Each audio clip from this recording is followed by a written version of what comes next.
দুইটা জিনিস না মেনে ফিতরা দিলে আপনার ফিতরা বাতিল বলে গণ্য হবে। আপনি যতই ফিতরা দেন আপনার ফিতরা ফিতরা হিসেবে উল্লেখ হবে না, আপনার ফিতরা আল্লাহর দরবারে কবুল হবে না।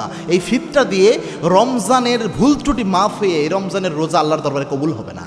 চমৎকার একটি বিষয়, গুরুত্বপূর্ণ বিষয় আমাদের জেনে নেওয়া উচিত।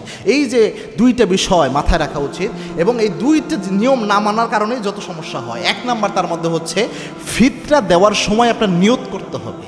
এটা কিন্তু জরুরি একটা বিষয়, ফিতরা দেওয়ার ক্ষেত্রে নিয়ত। এবং কি আল্লাহর হাবিবের স্পষ্ট বর্ণনা, ইন্নামাল আ'মালু বিন্নিয়াহ ওয়া ইন্নামা লিকুল্লি আমরিন মা নাওয়া। আল্লাহর হাবিব সুস্পষ্টভাবে জানিয়েছেন প্রত্যেকটা কাজ নিয়তের উপর নির্ভরশীল, আর আল্লাহ রাব্বুল আলামিন নিয়ত গুণে বরকত দান করে দেয়। নিয়ত গুণে আল্লাহ বরকত দান করে দেয়।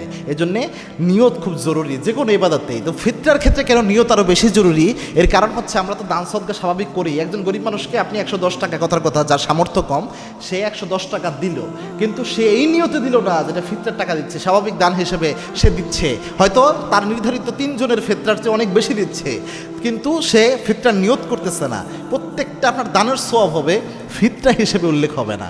এজন্য ফিতরা দেওয়ার ক্ষেত্রে মিনিমাম নিয়তটা অন্তরে রাখবেন। যাকেই দিচ্ছেন তাকে না বললেও চলবে, তবে আপনি আপনার অন্তরে নিয়ত রাখবেন যেটা আমি ফিতরার জন্য দিলাম। স্পেশালভাবে এটা আপনার ইন্ডিভিজুয়ালি নিয়ত লাগবে। 2 নাম্বার হচ্ছে আপনার জন্য নির্ধারিত যে মাপটা, এই মাপের ফিতরাই আপনাকে দিতে হবে। আপনি একজন 30,000 টাকা ইনকাম করে আর একজন 3 লাখ টাকা ইনকাম করে। 30,000 টাকার ব্যক্তি এই বছর ইসলামী ফাউন্ডেশন অনুযায়ী সে 110 টাকা সর্বনিম্ন যে ফিতরার মাপ এটা অনুযায়ী সে ফিতরা দেয়। আর আরেকজন 3 লাখ টাকা মাসে কামায়, সেও 110 টাকা অনুযায়ী ফিতরা দেয়। জিন্দিগিতে ওই ব্যক্তির ফিতরা কবুল হবে না। কেননা এই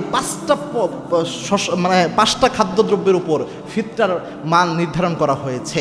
হয় আপনার দিতে হবে হয় খেজুর অনুযায়ী, নয় আপনি প্রথমে যে জব অনুযায়ী দেওয়ার চেষ্টা করবেন। এরপরে যদি আরও ভালো পারেন তাহলে আপনি খেজুর অনুযায়ী দেন, আরও ভালো পারলে আপনি কিসমিস অনুযায়ী দেন, সর্বোচ্চটা যদি পারেন আরও বেশি ভালো আপনি পনিরের দাম অনুযায়ী 2805 টাকা আসে, এই অনুযায়ী আপনি ফিতরা দেন। কেননা যার সামর্থ্য যত বেশি সে ওই মাপ অনুযায়ী দিবে। আপনার সামর্থ্য বেশি আর আপনি সর্বনিম্ন মাপ অনুযায়ী দেন, সর্বনিম্ন যে ফিতরার মান ওই মান অনুযায়ী আপনি ফিতরা দিচ্ছেন, আপনার ফিতরা আল্লাহর দরবারে কবুল হবে না।